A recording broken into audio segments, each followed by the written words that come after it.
Ավետիք Իսահակյանը հայ ժողովրդի հոգու բանաստեղծն է։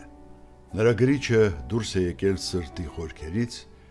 իսկ խոսքն ուղղվել է ժողովրդի հիշողությանը, տառապանքին եւ երազանքին։ Նա կարողացել է սերը դարձնել պոեզիա,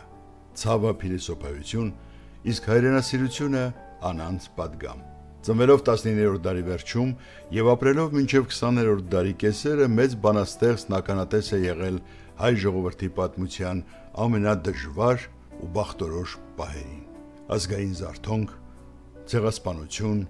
վերածնունդ, սակայն այս փորձությունների միջով անցնելով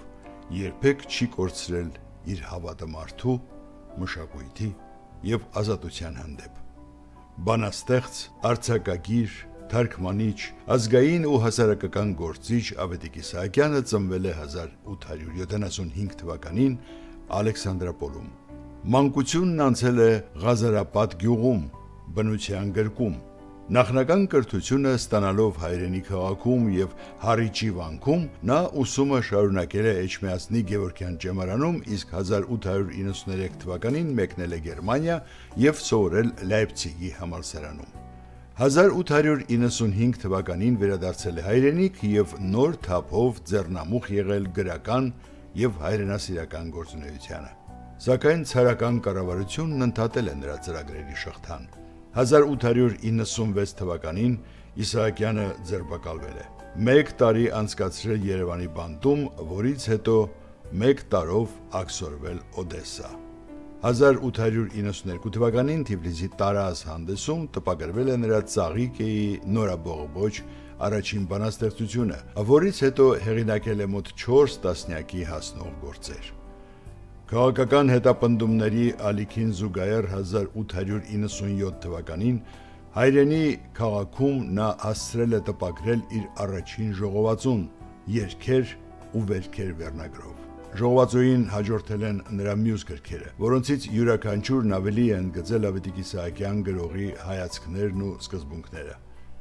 1910 թվականին հրապարակի վրա էր դրոշակ ամսագրում հայ գուսան մականունով տպագրվող Հայդուկի երգեր շարքը եւ Աբուլ Ալա Մահարի պոեմը, որն առաջին անգամ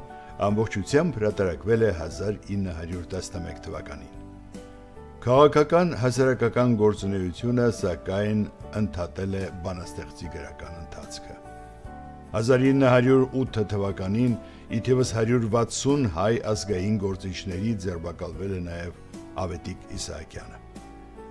Կես տարի Մետեխի բանտում անցկացնելուց հետո 1909 թվականին ազատվել է, իսկ 1911 թվականին տարագրվել արտերկիր։ Հայրենիքի դռները փակվել են նրա առաջ բավական երկար ժամանակ։ Տարագրման այս տարիներին նա շարունակել է իր գրական գործունեությունը։ Երիտասարդ տարիներից Իսահակյանը ներգրավված է եղել հայ ժողովրդի ազգային ազատագրական պայքարում։ Նա սերտորեն համագործակցել է հայ հեղափոխական դաշնակցության հետ, աջակցել է Արևմտյան Հայաստանի հայության ազատագրական պայքարին։ Համիդյան ջարդերի ժամանակ նա հանդես է եկել որպես ակտիվ պաշտպան հայ ժողովրդի իրավունքների։ Ակտիվ մասնակցություն է ունեցել հայոց ցեղասպանության ճանաչման եւ հայկական հարցի միջազգային բարձրաձայնման գործընթացներին։ Համագործակցել է եվրոպացի բազմաթիվ առաջադեմ մտավորականների հետ եւ փորձել հայ ժողովրդի ողբերգության մասին տեղեկատվությունը հասցնել միջազգային հանրությանը։ 1936 թվականին Իսահակյանը վերադարձել է Հայաստան։ Չնայած գաղափարական տարաձայնություններին, նա համագործակցել է խորհրդային իշխանությունների հետ։ Նշանակվել է Հայաստանի գրողների միության նախագահ եւ տարիներ շարունակ եղել խորհրդահայ մշակութային դաշտի առանցքային դեմքերից մեկը։ Այդուհանդերձ Իսահակյանը երբեք չի մոռացել ազգային արմատներն ու հոգսերը եւ ազգային ոգով դաստիարակել երիտասարդ սերնդի գրողներին եւ պոետներին։ Իսահակյանը կարևոր դեր է խաղացել հայկական գիտությունների ակադեմիայի ստեղծման եւ կայացման գործում։ Եղել է այս կարևոր գիտական կառույցի հիմնադիր անդամներից մեկը։ 1943 թվականին բանաստեղծն ընտրվել է ակադեմիկոս, ինչը վկայում է նրա գիտական եւ մշակութային բարձր հեղինակության մասին։ Նա իր հեղինակությամբ կարողացել է գիտությունը եւ մշակույթը միավորել մեկ գաղափարական հարթության մեջ։ Ավետիք Իսահակյանի գրական, գիտական եւ հասարակական գործունեության մի առանցքային ուղղություն եղել է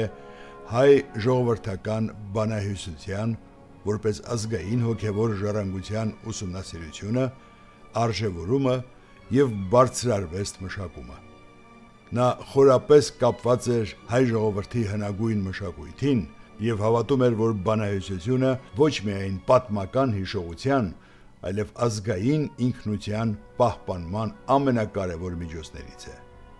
Պատահական չէ, որ Իսահակյանի խոսքերով շատ երգերի մեղեդիներ ստեղծվել են հենց ժողովրդի կողմից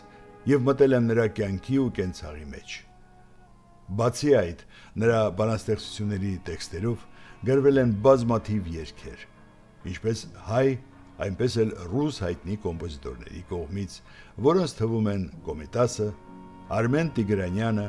Արամ Խաչատրյանը, Ռոմանոս Մելիքյանը, Աշոտ Սաթյանը, Էդվարդ Միրզոյանը, Տիգրան Մանսուրյանը, Սերգեյ Ռախմանինովը, Գյորգի Սվիրիդովը եւ այլոք։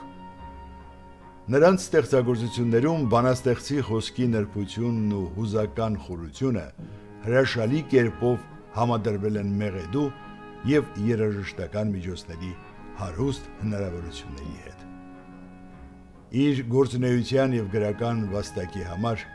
մեծ բանաստեղծն արժանացել է բազմաթիվ մրցանակների եւ կոչումների։ Նա մահացել է 1957 թվականի հոկտեմբերի 17-ին եւ հուղարկավորվել է Երևանի Կոմիտասի անվան պանթեոնում։ Այսօր նրա անունով անվանակոչվել են փողոցներ։